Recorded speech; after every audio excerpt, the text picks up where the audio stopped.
Rabbi Yechiel Pupko, who's the rabbi here at the Chicago Jewish Federation, taught me this about the book of Exodus. He said, the book of Exodus is about the developing relationship between God and the Jewish people as if they are a courting and then a couple that gets married and then moves in together. He said, think about it. The beginning of the book, God and the Jewish people are getting to know each other. And then they get to Mount Sinai, which is the wedding. It's a covenant ceremony, and mutual commitments are being made to each other. And then in the latter half of the book, they build their house, the Mishkan as we call it in the Hebrew, or the tabernacle, and then they move in together and they settle down. Well, it's an imperfect analogy, as all analogies are. The Israelites at the beginning of the book are slaves and God rescues them. It's an uneven power dynamic, not exactly the model for healthy relationship between lovers, but I think that there is something to this analogy. So where does then this week's Torah portion fit in? This week's Torah portion in which there is perhaps the first big fight that the lovers have. That as the children of Israel are waiting at the foot of the mountain, Moses is at the top, they grow impatient and restless. Maybe there was a lack of trust. We say that absence makes the heart grow fonder, but perhaps it makes you also grow more insecure, as we see with the Israelites. Where is Moses? Where is this God that brought us out of the land of Egypt? There is a desire for certainty, to feel in control, and instead they feel scared. And so they impress upon Aaron to build the golden calf. The golden calf, which is supposed to be the paradigm for idolatry. What does a golden calf represent? Well, many people have interpreted that perhaps the golden calf are things that we worship today.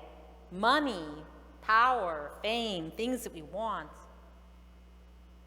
But I think that the golden calf represents something different here. It represents our desire for certainty and control. If you think about it, who controls the golden calf? The people do. It's not at all like a relationship with God where God makes demands, where there's a covenant and we have responsibilities. An idol, we control.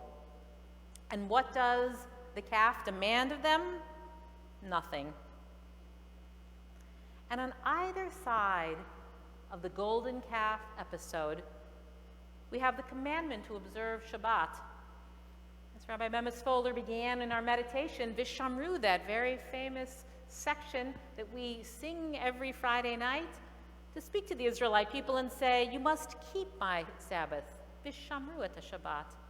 It is a sign between me and you throughout the ages. And then the golden calf is built just several verses later. And then next week's Parsha, next week's Torah portion begins with these words. On the seventh day you shall have a Sabbath of complete rest, holy to the eternal. The antidote to the golden calf is right here in the text. Shabbat. If we want to learn how to live in the world when things are out of control, when we don't have certainty, we need to learn how to give up control one day a week on Shabbat. To let go of daily responsibilities, to rest and rejuvenate, time for loved ones, studying Torah and contemplating the meaning of our lives and what is true. To live in the present, not continuously on our to-do list and looking towards the future. To let go. And yet the Shabbat is countercultural, antithetical to how we are taught to live if we want to be successful. We have to drive hard. We have to work hard, always be on the go. And yet Judaism says, no, you're always pushing that way. You turn yourself into God. That you idolize what you can accomplish. not what God needs and wants and expects from you in the world. I was going to use this analogy now, and I'm really glad that I can use this analogy with one of my yoga buddies sitting right here in the room. Jody, thank you for being here today. Yoga, the word yoga means yoking. And what do you yoke in yoga? You're supposed to yoke making an effort and also relaxing and breathing. But that's what the practice of yoga is about. Sometimes people say to me, Rabbi, I can't do yoga because I can't put my body into the shape of a pretzel. And I say, neither can I.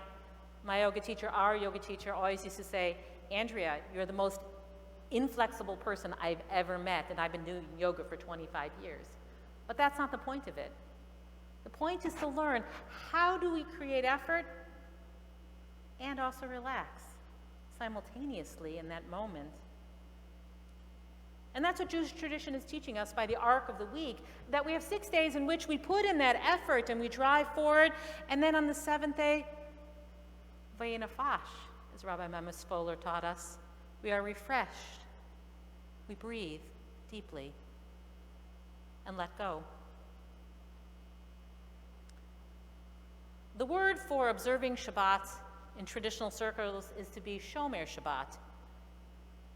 Observe Shabbat. And a lot of times in our circles and Reform circles, we don't like to use that word. I'm not Shomer Shabbat. I don't keep all of those crazy rules that people who are more traditional than I do. But instead of giving up on Shabbat, my teacher, Rabbi Larry Kushner, says, let's not say we're Shomer Shabbat. We should instead say we are Zocher Shabbat, that we remember Shabbat. He said there are 2 times in the Torah in which the 10 Commandments are given and we learn about Shabbat.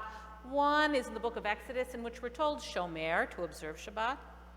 But in the repetition of the 10 Commandments later, in the book of Deuteronomy, the word for Shabbat and what we're supposed to do in relationship to it is Zocher, to remember. And he says, when we Zocher, we are remembering that we're not God. You are remembering not to idolize ourselves. We are remembering that breathing and letting go is as important as working hard. If we go back to the analogy of the relationship between God and the Jewish people, we know in our own relationships with people we are close to that if we grasp too tightly, if we don't give space for someone else, the relationship doesn't work. And so Shabbat is our opportunity to give God a little more space in this relationship. It's unhealthy for us to expect others to do things our way, to think how we do, and yet when we don't make space for God, it's what we're doing to ourselves, imposing an unhealthy relationship. Shabbat gives us space for thinking differently, for being differently in the world. On Shabbat, we give space for the divine, the holy. We create space for another way of being in the world and with each other. Before I became a rabbi, I was a computer programmer. And when I would have a really difficult program I was working on, the worst thing that I could do was to stay up late at night and continue to work on it. And I'm sure some of you have had this issue in your life as well. You have a problem that is really confounding you. When you're tired and you're pushing, you know what happens? You just make a lot more mistakes. And so I would try to remember, turn off the computer, go to sleep. Sleep on it. And 99% of the time, I'd wake up in the morning and know what the answer was and what I had made a mistake on in my computer program. Shabbat does the same thing to our souls, that when we power down our need to be powerful, we tend to our souls, our relationships with others, and ultimately to the soul of the universe. When we stop worshiping our egos and to learn to live in alignment with divine values. That's a value of Shabbat. And it's the antidote to the idolatry of our world.